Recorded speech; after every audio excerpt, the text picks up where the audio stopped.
servants. Once there was a bad and jealous queen. She had a kind and beautiful daughter. Many princes from many countries wanted to marry the princess. The queen said to each prince, "Before you marry my daughter, you have to do something for me." And then she gave him an impossible job. When he couldn't do it, she said, "Now you will die." And her woodcutter cut off his head. "You will never marry," she said to her unhappy daughter, and she laughed. Prince Charles was the son of a poor king in a small country. He heard about the beautiful princess. He said to his father, "I want to marry her." "Never!" cried the king. "The queen will kill you. You are my only son. I cannot lose you. There are hundreds of beautiful women in the world. You don't have to marry this one." But the prince was very sad. He couldn't eat. He couldn't sleep.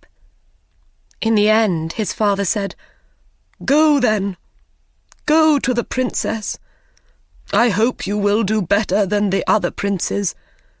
I hope I will see you again." The prince was very excited, and he danced round his rooms. He ate a lot of food and got strong again. Then he began his journey. He had no servants because his father was poor. "I'll find servants on the way," he said. After a short time, the prince saw a small mountain. "What is that mountain?" he thought. "It wasn't there before." He went nearer. It wasn't a mountain. It was a very fat man on his back, asleep. The prince went near him, and the fat man woke up. "What are you doing here, fat man?" asked the prince. "I was asleep," said the fat man, "and now I am not asleep because of you." "Why were you asleep?" "Because I had some food this morning. Now I want my lunch." "What did you eat this morning?" asked the prince. 10 chickens and 100 cakes," said Fat Man. "Will you be my servant?" asked the prince. "Give me food," said the fat man, "and I will do anything for you." So the fat man followed the prince. A short time later on their journey, they found another man. His head was down, and his left ear was on the ground. He looked up. His left ear was very large. "What are you doing, Big Ear?" asked the prince. "I am listening," said Big Ear. "The flowers are opening. The birds are singing in a country over the sea. I can hear them." "What can you hear in the house of the beautiful princess?" asked the prince. "People are crying. Another prince is dead." "Will you be my servant, Big Ear?" "Yes," said Big Ear, "I will." A short time after that, they saw 2 long things by the road. "What are they?" "Trees," said Fat Man. They went nearer. "They're not trees," said Big Ear. "They're arms, the longest arms in the world." A little later, they saw the man's head. "You are a very long person," said the prince. "I can be longer than this," said Long Arms. "Come with me, Long Arms," said the prince. "Be my servant." So Long Arms followed the prince. Next, they saw a man with a hand over one eye. "Is there something in your eye?" asked the prince. "No," said the man. "I can see a long way. I can see through things, buildings, mountains, water.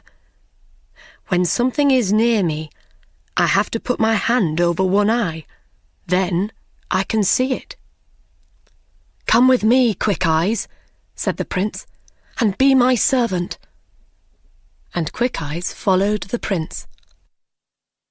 They went on their journey, and the sun got very hot. The prince opened his coat.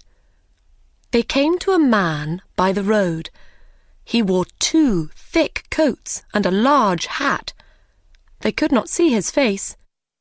He said, "I am cold, cold, cold." "Why are you cold, cold man?" asked the prince. "The sun is very hot, and our coats and shirts are open. We are hot." "When I open my coat," answered Cold Man, "the sun disappears. It snows. Everything dies of cold." "Come with me," said the prince, "and be my servant. But please don't open your coat." Cold Man went with the prince. Prince Charles and his servants arrived at the city, and the prince went to the queen. "I want to marry the princess," he said. "What do I have to do?" The queen answered, "You will have to do 3 things. Do them well. Then you can marry the princess."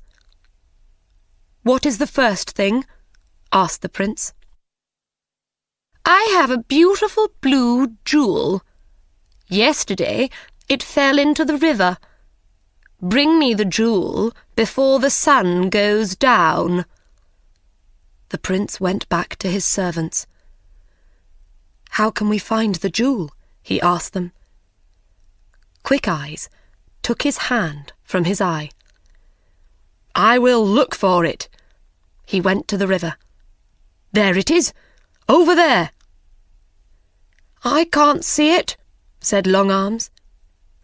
Then Fat Man opened his mouth and drank the water in the river. A short time later, the river was dry. Long Arms got the jewel and gave it to the prince. The queen was very angry when she saw the jewel. Then she said, "Tomorrow I will give this prince a very difficult job." She thought hard. She did not sleep that night. The next morning, the prince woke up early. He went to the queen again.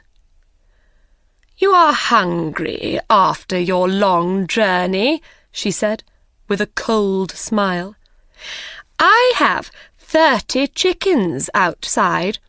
Eat them before 12 o'clock. I do not want to find 1 chicken leg." "Can I invite a friend?" the prince asked. "I do not like eating without a friend." "You can ask 1 friend," said the queen.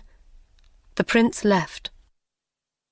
"He will die this afternoon," she said to her daughter, and she laughed. The prince went back to his friends. "Come with me, Fat Man," he said. Fat Man quickly ate the 30 chickens.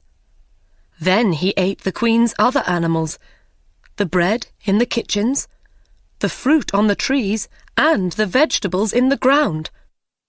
"Now what can I eat?" asked Fat Man. There was nothing there, so he went to sleep. At 12 o'clock, the queen called for her lunch. She waited and waited, but no food came. She went to see the cook. "Where is my lunch?" she asked. "A fat man ate everything in the gardens and everything in the kitchens. There is no food." The queen got angrier and angrier. Then she thought of a plan. "Ha ha!" she laughed. "Now I will catch him." The prince came to her on the third day. "Will you eat with me tonight?" she asked, with a lovely smile. "And after that, would you like to sit with the princess for 2 hours?"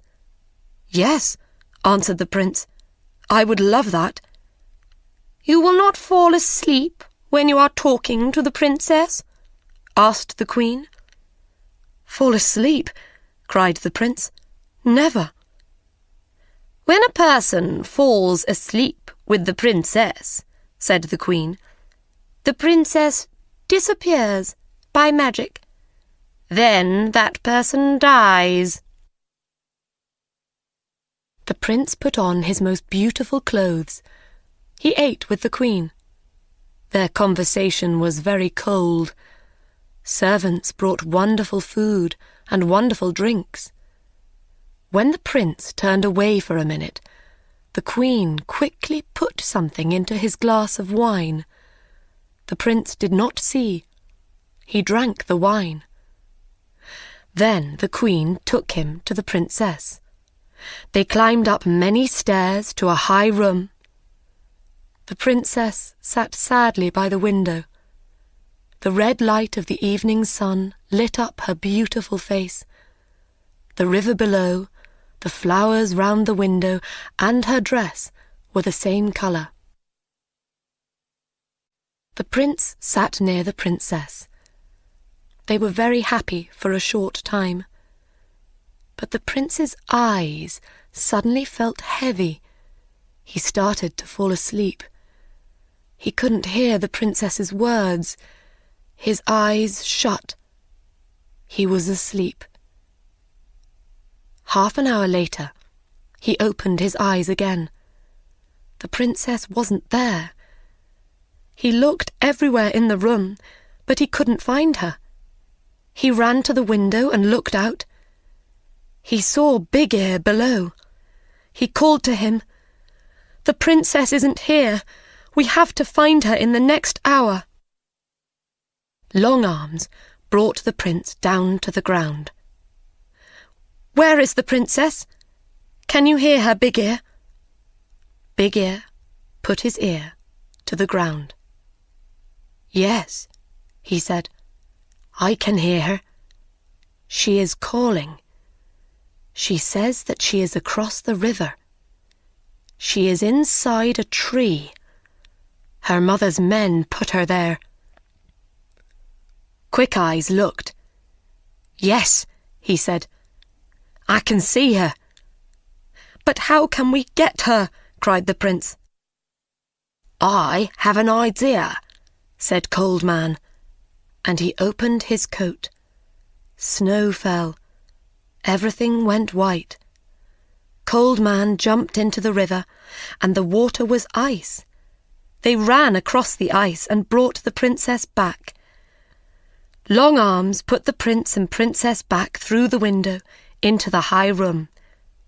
They sat down, and the door opened. The queen came in. She could not speak when she saw the princess. She gave them a cold smile.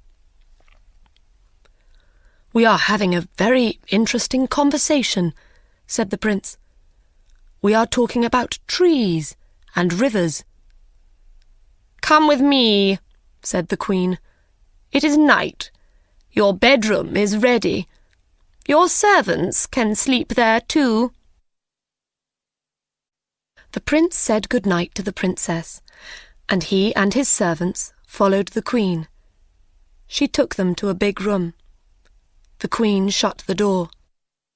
She ran to the cook and said, "Make a great fire under their room."